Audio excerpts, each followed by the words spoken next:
Welcome to the ETime video tutorial for Asphalt Green part-time employees. We hope this will help guide you through submitting your time card each pay period and ensuring timely and accurate payment. There are two things you need to do in order to get paid. Number one, punch in and punch out. Number two, complete your time card. Your time card is due on the 1st and 16th day of each month for the previous pay period. Please do not be late, as late submissions will affect timely and accurate pay to you, the employee. To access ETime, you will visit our staff portal at staff.asphaltgreen.org. You will notice some options on the left. You will click Human Resources Payroll, then ETime, then HTML version. For the purposes of this tutorial, we are going to demonstrate on the HTML version. All general steps are the same if you use Java, but the buttons and controls may be slightly different. Insert your username and password here to log in. If you forget your password or get locked out, please email your supervisor who will contact payroll to rectify. Once logged in, you will see a page similar to this. You are needing to click on My Time Card under My Information. You are now looking at your time card, most likely for the previous pay period.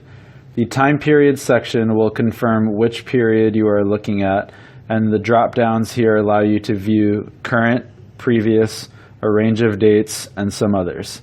We encourage employees to maintain their time card day to day so it is less work at the end of a pay period, but ensure you are viewing the correct dates. If you have punched in and out each day, these times will show here. Punching in and out is very important and required. If you do not know the location of the punch clocks, please contact your supervisor. When you punched in and out does not necessarily show how long you worked, simply when you arrived and departed the facility. This is why we need your hours entered by you to pay you accurately. You will need to add a row for each day you worked underneath your punches. To do so, click the Add Row symbol on the line of your punches, as indicated here with the arrow. This will now add a row for you to complete. Now you can see the row has been added. Next step is to remember that there are three things that you need to enter on this new row when completing your hours. Number one, pay code, most likely regular or other. Number two, amount. This is the amount of hours you worked in a particular program. And number three, transfer code. This is the code pertaining to the program that is paying you. Now let's get into adding hours. Pay code menu. Select the drop-down for different options. You will select regular if it is hours you worked in the job you were hired for, also known as your home department. If you are unsure of your home department, or more importantly, the transfer code for your home department, please contact your supervisor. If it is not your home department, any other hours should be coded as other. Amount menu. Here you enter the amount of hours worked.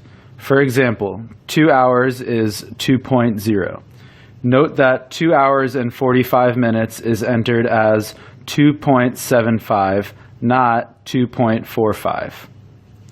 If you work 2 hours in one program and then 2 hours in another program, each program needs its own line. This is important. Once your pay code and amounts are entered, turn your attention to the transfer menu. Click the magnifying glass in the appropriate row. This is where you select the program code of the department your pay will come from. For example, if you worked a youth basketball class, you will use the youth basketball code, B07811.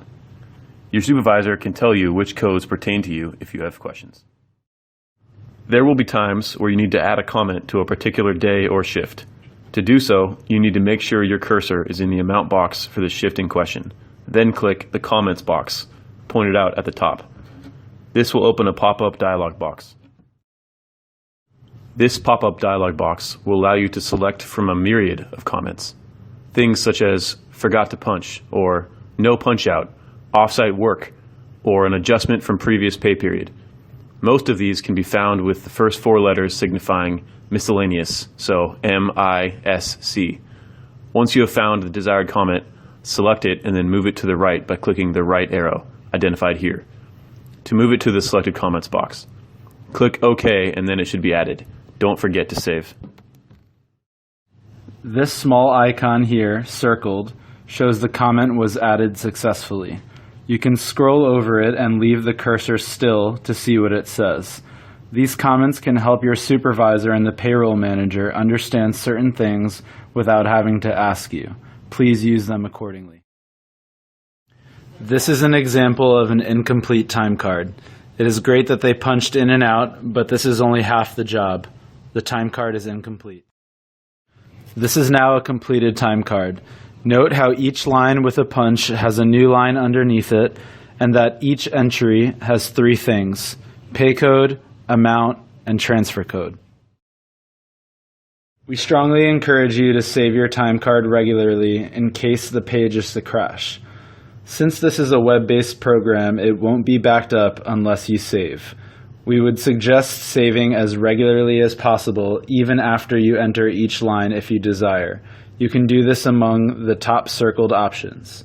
Either way, when you are done, click Save, and the final step is to approve your time card by clicking Approve, also circled at the top. This shows us that you have viewed it, completed it, and signed off on it. This is now ready for review by your supervisor. This concludes the ETime video tutorial. We have covered the basics, but remember, it takes practice. If you are a coach who is conducting private lessons, please speak with your supervisor about additional steps that may be required. If you need further training or have questions about your time card, please contact your supervisor who will be happy to help. Remember, no time card, no pay. But now that you've watched this video, that won't be an issue. Thank you.